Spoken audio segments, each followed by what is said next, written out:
こんにちは、オロージャパンの堀崎です。今日はキャンドル制作によく使う道具を紹介します。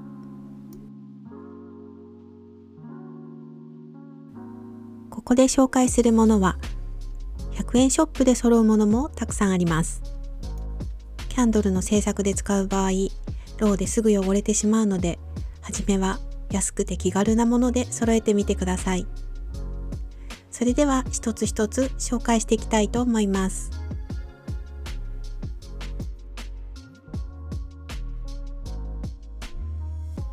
まずはじめに IH クッキングヒーターです。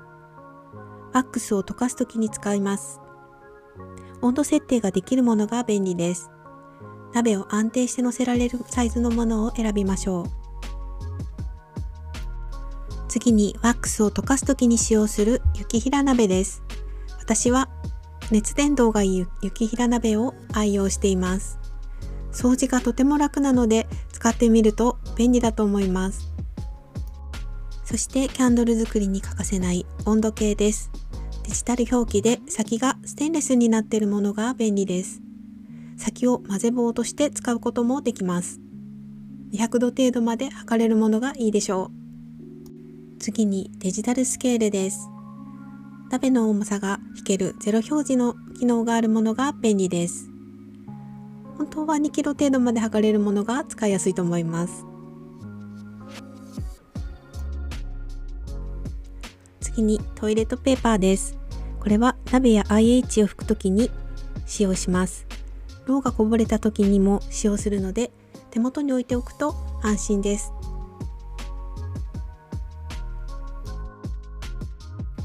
次にアルミホイルです。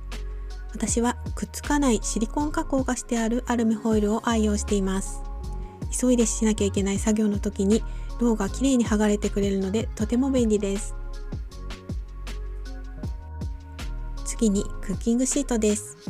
クッキングシートはどれでもいいんですが、私はこのセブンイレブンに売っている両面がツルツルしているタイプを愛用しています。一度使うと手放せないぐらい丈夫でとても使いやすいです。よかったら使ってみてください。次にスイーツキャンドルによく使うアイスディッシャーです。アイスディッシャーはサイズがいろいろあるので、グラスの大きさなどに合わせて選んで買ってください。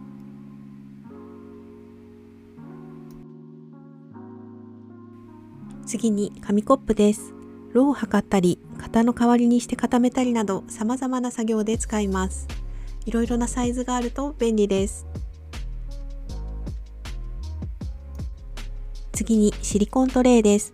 余ったろうを入れたり、バットの代わりにして使用します。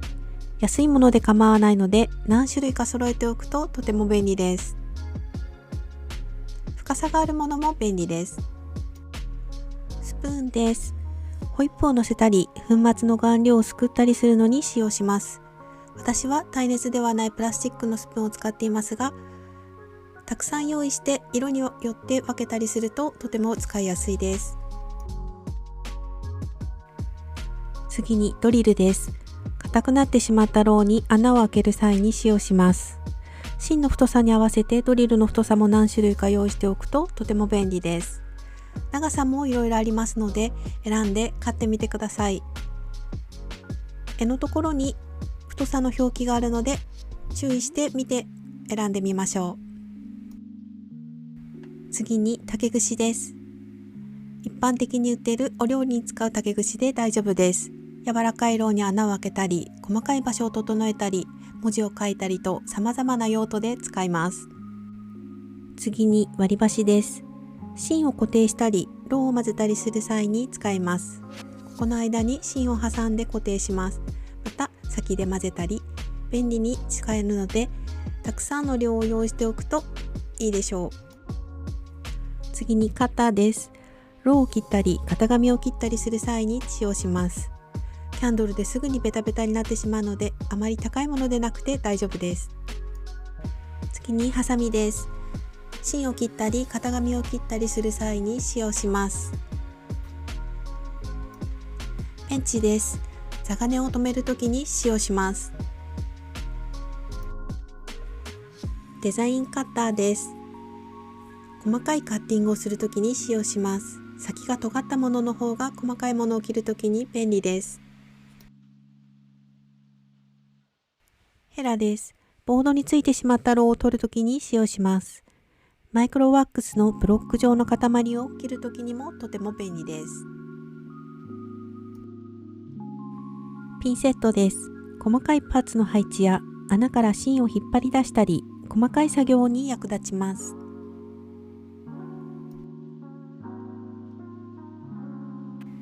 そしてスイーツキャンドル作りに欠かせないホイッパーです。私はステンレス製のものを使っています。お料理などに使うタイプで大丈夫です。色によって分けて使うので何本かあると便利です。こちらはキャンドル製作にとても便利な人工大理石ボードです。耐熱で丈夫なので掃除もヘラで取れるので楽で便利です。白いタイプのものがおすすめです。このようにヘラで簡単についたローが取れます。掃除が楽なのがとても便利なところです。また耐熱なので熱いお鍋を乗せても大丈夫です。作業がしやすくなるので、よければぜひ揃えてみてください。以上でキャンドル作りに使う基礎的な道具を紹介いたしました。これ以外にも必要に応じて身近なもので揃えてみてください。ただ初めからたくさん揃える必要はなくて、まず身近なもので揃えて簡単に始めてみることが大事だと思います。